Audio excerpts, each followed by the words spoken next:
382 کے اوپر ابھی ہم نے کوشش کی ہے کہ ہم زیادہ فوکس کریں، کیونکہ وہ جھپٹے والا جو فون ہے وہ آپ کو اس ریسیور تک پہنچائے گا، اس دکان تک پہنچائے گا جو کہ سنیچنگ کے موبائل بھی لے رہے ہیں۔ جھپٹا گروپ کیسے کام کرتا ہے، کہاں کہاں یہ موبائل سیل کرتے ہیں، لاکھوں کے موبائل صرف 8 یا 10 ہزار روپے میں فروخت کرتے ہیں۔ بیسیکلی یہ گروپ ہے کیا؟ یہ ٹوٹلی ایک ڈفرینٹ یہ نیچر آف اوفینس ہے۔ اس کا سنیچنگ اور جو اسلحے کی نوک پر کرنے والا گروہ ہے وہ ٹوٹلی ڈفرینٹ ہے۔ چند ہی گھنٹوں میں یہ موبائل افغانستان پہنچ جاتے ہیں۔ جھپٹے کے جو لوگ ہیں جو کہ بس گزرتے ہوئے چھین جاتے ہیں اور بس جا کے آگے بیچ دیتے ہیں، وہ ساری کی سارے لوگ اور ان کا گروپ وہ ٹوٹلی ڈفرینٹ ہے۔ جی بالکل، ایکسپریس ایکسکلوسیو کے ساتھ میں ہوں احتشام خان۔ پشاور میں اپنی نوعیت کا ایک ایسا گروپ جسے جھپٹا گروپ کہا جاتا ہے، اس نے شہر کے مختلف علاقوں میں وارداتیں کی ہیں، خواتین سے موبائل چھینے ہیں، جو ہسپتالوں کے باہر تیماردار کھڑے ہوتے ہیں ان سے موبائل کھینچے ہیں، طلبہ جو مختلف کالجوں کے باہر کھڑے ہوتے ہیں موبائل فون پر بات کر رہے ہوتے ہیں ان سے موبائل چھینے گئے ہیں۔ یہ نیٹ ورک ہے کیا، کس طریقے سے کام کرتا ہے؟ ہمارے ساتھ پشاور کی ایس پی ریشم جہانگیر موجود ہیں، انہوں نے اس نیٹ ورک کے اوپر خصوصی طور پر کام کیا ہے۔ ان سے پوچھتے ہیں کہ یہ نیٹ ورک ہے کیا، جھپٹا گروپ کیسے کام کرتا ہے، کہاں کہاں یہ موبائل سیل کرتے ہیں، لاکھوں کے موبائل صرف 8 یا 10 ہزار روپے میں فروخت کرتے ہیں۔ بیسیکلی یہ گروپ ہے کیا؟ بالکل، یہ جھپٹا گروپ جس طرح آپ نے بات کی، دیکھیں جو اسلحے کے زور پر سنیچنگ ہوتی ہے، جو 392 کا پرچہ ہوتا ہے، وہ روڈ پر چلتا ہوا ایک بندہ یا دو بندے جس کی جیب میں اگر پولیس دورانے گشت تلاشی لے تو ایک کوئی ویپن نکل آتا ہے تو وہ اس کو مشکوک بنا دیتا ہے۔ اس کو پھر کراس چیک کر کے آسان ہو جاتا ہے یہ دیکھنا کہ یہ غیر قانونی اسلحہ لے کے کدھر جا رہا تھا۔ جو جھپٹے والا گروپ ہے یا جو یہ طریقہ واردات ہے، وہ ایک عام سادہ سا جانے والا بندہ جس نے منہ بھی نہیں ڈھانپا ہوتا اور وہ اس کے ہاتھ میں کوئی پسٹل بھی نہیں ہوتی یا کوئی وہ زبردستی زور زبردستی بھی نہیں کرتا، وہ صرف راستے میں چلتا ہوا کوئی بندہ جو فون کو استعمال کر رہا ہے، وہ ساتھ سے گزرتے ہوئے اس کا فون نہ اس کے ساتھ لڑائی کرتا ہے نہ کچھ اور، وہ جاتے ہوئے صرف اس کا فون چھینتا ہے اور آگے نکل جاتا ہے۔ تو یہ ایسے بندے کو کہ اس کی آگے جاتے ہوئے نیت کیا ہے، اس کو پیٹرولنگ کے دوران آئیڈینٹیفائی کرنا، یہ بڑا ایک مشکل ٹاسک ہوتا ہے۔ جب میری ادھر پوسٹنگ ہوئی ہے تو میں نے نیچر آف کرائم کے اوپر تھوڑا اسٹڈی کیا ہے، تو میں نے یہ نوٹس کیا ہے کہ یہ ٹوٹلی ایک ڈفرینٹ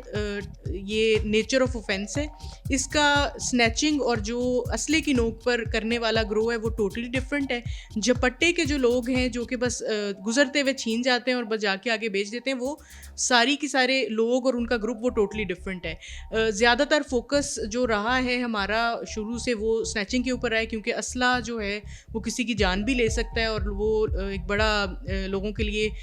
دوسرا کوئی نقص امن یا کسی کی جان لینے کا بن سکتا ہے۔ 382 کے اوپر ابھی ہم نے کوشش کی ہے کہ ہم زیادہ فوکس کریں، کیونکہ وہ جھپٹے والا جو فون ہے وہ آپ کو اس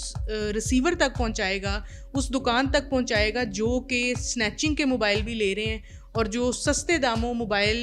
ان لوگوں سے لاکھوں کے موبائل کچھ ہزاروں میں لے کر اس کا کوڈ، اس کی آئیمی، اس کا سارا پیٹرن چینج کر کے اس کو واش کر کے اس کو نیا موبائل بنا کے بالکل بیچتے ہیں۔ تو یہ جو جھپٹے کا گروپ ہے اور جو یہ طریقہ ہے واردات ہے، اس میں ہم نے کوشش کی ہے کہ ہم زیادہ فوکس کریں، اور ابھی جو پچھلا ریکارڈ ہے اس کو بھی ہم نکال رہے ہیں اور ہم اس کے اوپر کام کر رہے ہیں۔ اچھا،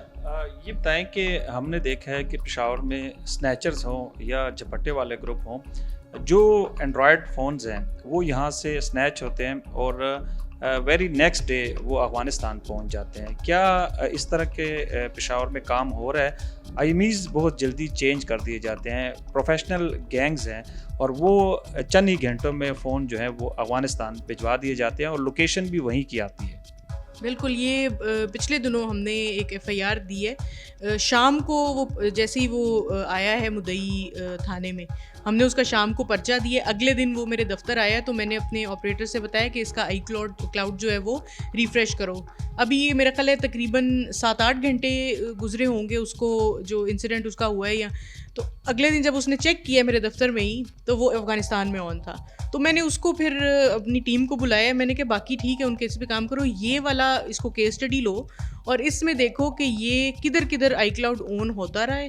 اور اس میں اگر ریسیور ہم لوگ ڈھونڈ لیں اس میں پھر ہمیں فوٹیج ایک ملی ہے, وہ فوٹیج کو ہم نے بھجوایا ہے لیب کہ ہم اس کو کوئی کلیئر کر لیں کہ یہ ہم آئیڈینٹیفائی کریں گے, اس سے یہ کلیئر ہو جائے گا کہ ہر بندہ فون افغانستان نہیں پہنچا سکتا. زیادہ تر جو جھپٹے کے ملزمان ہیں وہ ادھر ہی کسی پلازے میں اپنا دوست وغیرہ بنا لیتے ہیں کہ وہ اس کو کوڈ شوڈ چینج کر کے آگے بیچ دیتا ہے. یہ جو آپ نے بات کی کہ اگلے ہی دن افغانستان پہنچ جانا, یہ ایک بڑے منظم گروہ کی نشانی ہے جس کو اپنے طریقہ واردات کا بھی پتہ ہے اور آگے ہم نے اس کو لے جا کے افغانستان پہنچانا کیسے یہ بھی پتہ ہے. تو اس کے اوپر بھی ہم کام کر رہے ہیں, ہمارے پاس ایک بڑی کلیئر فوٹیج بھی آئی ہے اور انشاءاللہ اگلے کچھ آنے والے دنوں میں آپ دیکھیں گے کہ ہم علیحدہ سے, میں چاہوں گی کہ میں ایک میڈیا انٹریکشن کروں صرف جھپٹے کے جو ہمارے ملزمان ہیں ان کا طریقہ واردات, تاکہ لوگوں کو بھی اویئرنیس ہو کہ بالکل پولیس کی ذمہ داری ہے کہ اس نے روڈ کو سیف اور سیکیور بنانا ہے عام شہری کے لیے, پشاور کے لوگوں کے لیے, لیکن تھوڑی سی احتیاط جو ہے وہ لوگوں کے اوپر بھی لازم ہے کہ یہ اگر کوئی اسلحے والا بندہ جا رہا ہے تو ہم بالکل اس کو روکیں گے بھی, اس کو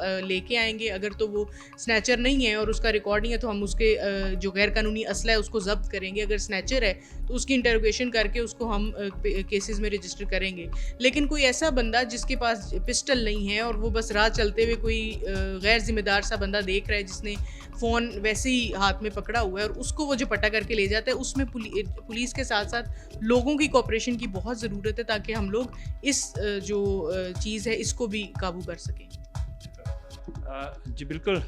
جیسا کہ ایس پی ریشم جہانگیر نے بتایا کہ اس طرح کے واقعات واقعی پشاور میں ہو رہے ہیں اور یہ جو جھپٹا گروپ ہے یہ نہ صرف راہ چلتے ہوئے شہریوں سے موبائل کھینچتے ہیں بلکہ اگر کوئی بھی شہری ایک رکشے میں بیٹھا ہوا ہے, اس رکشے کے دونوں دروازے کھلے ہوئے ہیں تو یہ اس رکشے کے بھی قریب ہوتے ہیں اور موبائل جھپٹا مار کر چھین لیتے ہیں. اس کے علاوہ مختلف جو سواریوں کی گاڑیاں ہیں ان میں بھی یہ موبائل چھینتے ہیں اور ان کا طریقہ واردات جو ہے چند ہی گھنٹوں میں یہ موبائل افغانستان پہنچ جاتے ہیں. لیکن جیسا کہ ایس پی نے بتایا کہ ان گروہ کے اوپر کام جاری ہیں, درجنوں ایسے گینگ جو ہیں وہ گزشتہ کچھ عرصے میں گرفتار بھی ہو چکے ہیں اور ان کے مزید جو نیٹ ورکس ہیں ان کو بے نقاب کیا جائے گا.